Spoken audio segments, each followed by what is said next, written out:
हाँ, तो हमारे प्रिय छात्रों, आप लोग कैसे हैं?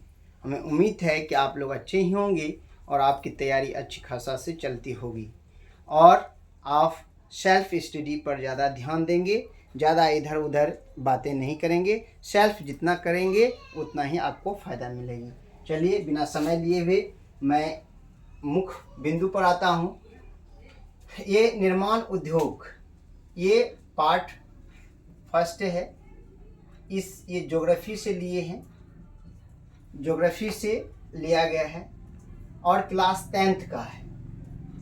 तो निर्माण उद्योग का मतलब होता है जब किसी चीज़ का हम लोग मैन्युफैक्चरिंग करते हैं, उसे निर्माण कहते हैं। बनाते हैं किसी चीज़ को, उसे निर्माण कहते हैं। उद्योग जहाँ बनता है वैसे क्षेत्र को क्या कहते हैं? उद्योग कहते हैं। तो आइए, देश में कितने विशेष आर्थिक क्षेत्र विकसित हैं? तो आप जानते हैं 10, लेकिन आपके कहीं कहीं लिखा हुआ है 7। वह बिल्कुल गलत है माय डियर्स। कितने हैं? 10 विशेष आर्थिक क्षेत्र। 10 विशेष आर्थिक क्षेत्र। आर्थिक क्षेत्र याद रखेंगे। फाल्टा विशेष आर्थिक क्षेत्र कहाँ है? ये पश्चिम बंगाल में है माय डियर्स, ये पश्चिम बंगाल में।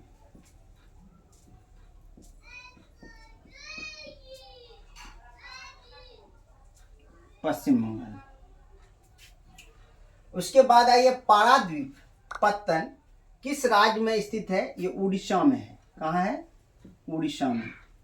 बिल्कुल आप लोग बढ़िया से याद कर लेंगे। ये 2D पॉइंट है, बेसिक पॉइंट है।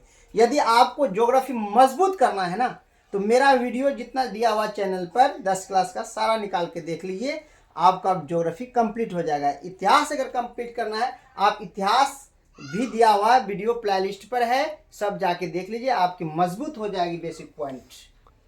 कौन औद्योगिक अवस्थिति का कारक नहीं है? तो माय डियर्स, जनसंख्या नहीं है। पूंजी है, कच्चा माल है, ये सब है, लेकिन जनसंख्या नहीं है।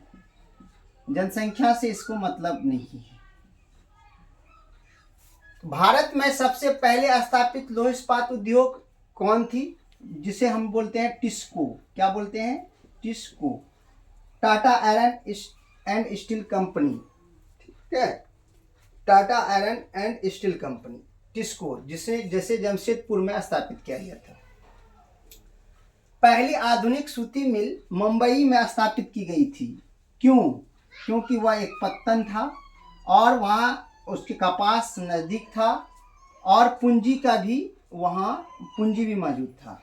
तो 2-3 कारण थे, जैसे पूंजी का मौजूद होना, उसके बाद दूसरा था कपास मौजूद था वहाँ। कपास का यानी कि उसका कच्चा माल, सूती वस्त्र का कच्चा माल कपास है, कपास भी मौजूद था और वह एक अंतर्राष्ट्रीय बाजार भी हो चुका था। अंतर्राष्ट्रीय बाजार भी था, जिसके कारण वह क्या हो गया, वहाँ जो है सूती वस्त्र मिल स्थापित की गई।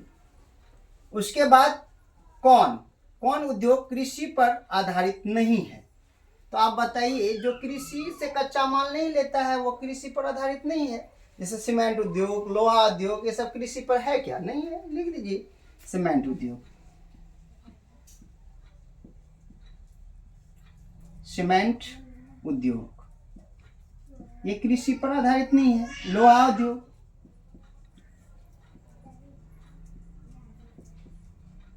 इत्यादि कर दीजिए। इस जगह से अलग क्वेश्चन आंसर है, तो इत्यादि कर दिए, बस हो गया।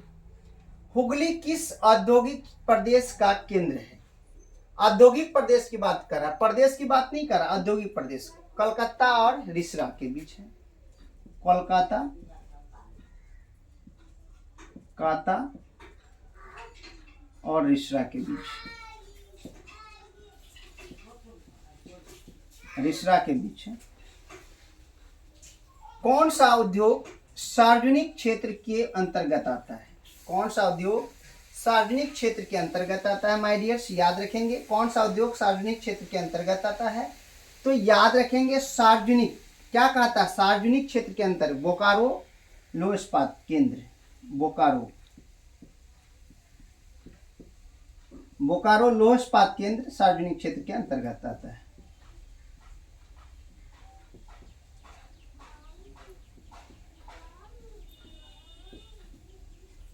लौह इस्पात केंद्र किसके अंतर्गत आता है? सार्वजनिक क्षेत्र के अंतर्गत आता है।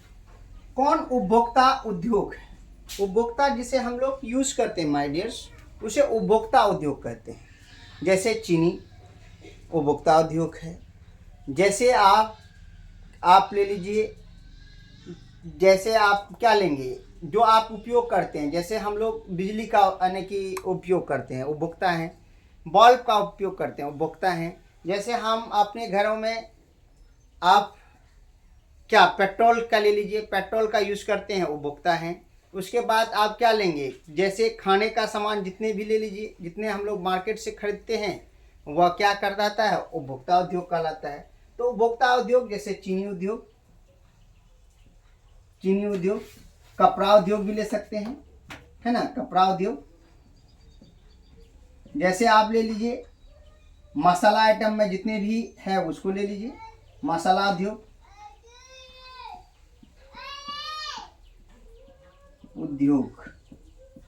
इत्यादि कर दीजिए, बहुत सारा है जिसे हम यूज करते हैं वो उपभोक्ता कहलाता है, उपभोक्ता उद्योग कहलाता है। कौन सा छोटे पैमाने का उद्योग है? बिल्कुल छोटा पैमाना, ये खिलौना उद्योग है। खिलौना उद्योग कौन सा उद्योग? खिलौना उद्योग है। खिलौना उद्योग को छोटे पैमाने का उद्योग कहा जाता है। भोपाल त्रासदी, देखिए ये बहुत बड़ा त्रासदी था जिसमें लगभग 50,000 लोगों की जान गई है। और ये 2-3 दिसंबर 1984 को रात में मिथाइल एसोसाइनाइट एक गैस था जिसकी रिसाव हो गई थी, और यह एक केमिकल यानी दवाई बनाने का फैक्ट्री थी जिसमें से मिथाइल एसोसाइनाइट गैस रिसाव हो गया था। और रातों रात कम से कम 2000 लोग मारे गए और कई हजार लोग घायल हो गए। लेकिन अगर वर्तमान की डाटा अगर कहा जाए माय डियर्स, अभी 50,000 से ज़्यादा लोग मरे हैं भोपाल त्रासदी में। तो अपने जान गंवा चुके हैं, कितने लोग लंगड़ा हो गया, अपंग हो गए, कितने के परिवार टूट गए, कितने बहरे हो गए, क्या नहीं हुआ। बहुत बड़ा त्रासदी था, ऐसा नहीं हो। भोपाल त्रासदी गैस का रिसाव हुआ था। कौन गैस का रिसाव हुआ था? Methyl isocyanate.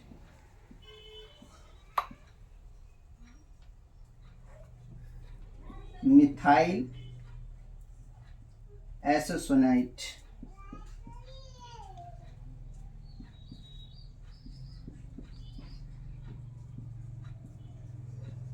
Methyl isocyanate. चलिए नेक्स्ट है, और कब घटा था ये याद रखेंगे, 2-3 दिसंबर 2 की रात में हुआ था घटना, और 3 को सबको मालूम ही थी। 2-3 दिसंबर 1984 याद रखेंगे। और उस साल लगभग 84 में बहुत सारी घटना हुई थी। 84 में ही इंदिरा गांधी की डेथ हुई थी और जिसके अंगरक्षक ही मारा था उसको। तो बड़ी आप पाता नहीं कि खतरनाक वर्ष था मेरे भारत के लिए वह साल। कौन सा उद्योग दूरभाषा, कंप्यूटर आदि संयंत्र निर्मित करते हैं? ये इलेक्ट्रॉनिक उद्योग।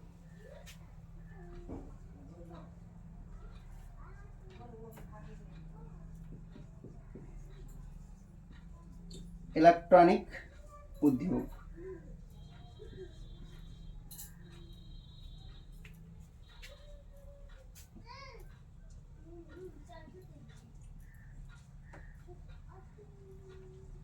इलेक्ट्रॉनिक उद्योग याद रखेंगे। कौन सा उद्योग? इलेक्ट्रॉनिक उद्योग। इलेक्ट्रॉनिक उद्योग कहाँ स्वतंत्रता प्राप्ति के बाद लौह इस्पात का कारखाना खोला गया?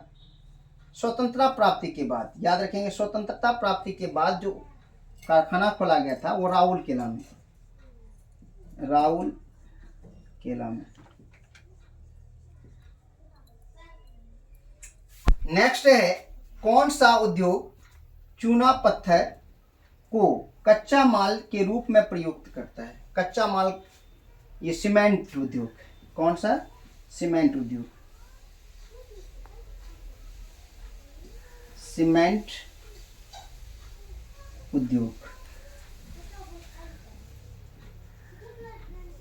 सीमेंट उद्योग।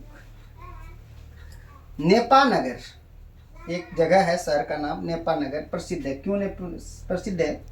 अखबारी कागज के लिए।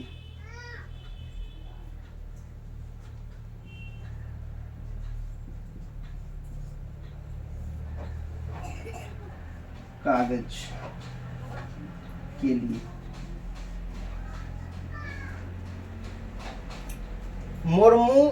मार्मोगोवा बंदरगाह कहाँ स्थित है? तो मार्मोगोवा बंदरगाह गोवा में। कहाँ है? गोवा में। याद रखें, कहाँ है? गोवा में। कंडाला विशेष आर्थिक क्षेत्र कहाँ है माय डियर्स? कंडाला, याद रखें, कंडाला विशेष आर्थिक क्षेत्र कहाँ है? ये गुजरात में। कहाँ है? गुजरात में। राउरकेला इस्पात संयंत्र की स्थापना में किस देश ने सहायता की थी? राउरकेला एक संयंत्र है जो उड़ीसा राज्य में है, जिसकी स्थापना में जर्मनी सहयोग दिया था। जर्मनी। भारतीय लौह इस्पात कंपनी कहाँ स्थापित किया गया था? भारतीय लौह इस्पात कंपनी जो है कहाँ स्थापित किया गया था? बर्नपुर में। कहाँ? बर्नपुर में।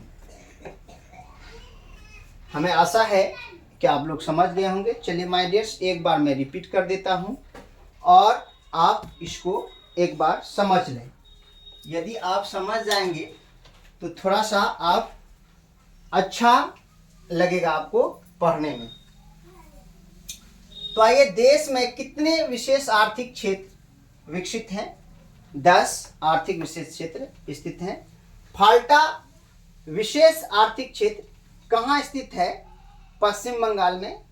पारादीपत्तन किस राज्य में स्थित है? उड़ीसा में। कौन उद्योग अवस्थी का कारक नहीं है? जनसंख्या नहीं है। भारत में सबसे पहले स्थापित लौह इस्पात कंपनी कौन थी? टिस्को थी। पहली आधुनिक सूती मिल मुंबई में स्थापित की गई थी। क्यों? क्योंकि वहाँ पूंजी उपलब्ध था, कपास भी उपलब्ध था, वह अंतर्राष्ट्रीय बाजार भी था, जिसके कारण वहाँ स्थापित किया गया था। कौन उद्योग कृषि पर आधारित नहीं है? तो सीमेंट उद्योग, लोहा उद्योग, ये कृषि पर नहीं है, ये कृषि से लेना देना नहीं है। कृषि पर आधारित वैसे उद्योग होते हैं जो कृषि से कच्चा माल लेता है। हुगली किस औद्योगिक प्रदेश का केंद्र है? कोलकाता है और रिसरा है। कौन सा उद्योग सार्वजनिक क्षेत्र के अंतर्गत आता है? बोकारो लौह इस्पात केंद्र आता है। कौन उपभोक्ता उद्योग है? चीनी, कपड़ा, मसाला, ये सब उपभोक्ता उद्योग है। कौन सा छोटे पैमाने का उद्योग है? ये खिलौना उद्योग। खिलौना उद्योग जो है छोटे पैमाने का उद्योग है, खिलौना उद्योग। भोपाल त्रासदी में किस गैस का रिसाव हुआ था? मिथाइल एसोसाइनाइड का, जो कब हुआ था? 2-3 दिसंबर 1984 को हुआ था। कौन सा उद्योग दूरभाषा, कंप्यूटर आदि संयंत्र निर्मित करता है? वह इलेक्ट्रॉनिक उद्योग है। कहाँ स्वतंत्रता प्राप्ति के बाद लौह इस्पात का कारखाना खोला गया था? ये राउरकेला में खोला गया था माय डियर्स। कहाँ? राउरकेला में। कौन सा उद्योग चूना पत्थर को कच्चे माल के रूप में प्रयोग करता है? ये सीमेंट उद्योग है। नेपाल नगर प्रसिद्ध है, अखबारी कागज के लिए प्रसिद्ध है। मार्मोगोवा बंदरगाह कहाँ है? गोवा में है। और कंडाला विशेष आर्थिक क्षेत्र कहाँ है? गुजरात में है। राउरकेला इस्पात संयंत्र की स्थापना में किस देश ने सहायता की थी? जर्मनी ने की थी। भारतीय लौह इस्पात कंपनी कहाँ स्थापित किया गया था? ये बर्नपुर में किया गया था। ये याद रखेंगे माय डियर्स। तो हमें उम्मीद है कि आप लोग समझ गए होंगे। यदि कोई दिक्कत आई होगी समझने में तो कमेंट सेक्शन में आप कमेंट कर सकते हैं, या आपको अच्छा लगा हो तो लाइक जरूर करेंगे, दोस्तों में शेयर जरूर करेंगे, अपने दोस्तों को जरूर बताएंगे। आपके पास अगर कोई ग्रुप है तो शेयर जरूर करेंगे माय डियर्स। इसी के साथ मैं अपनी वाणी को विराम देता हूँ। जय हिंद, जय भारत।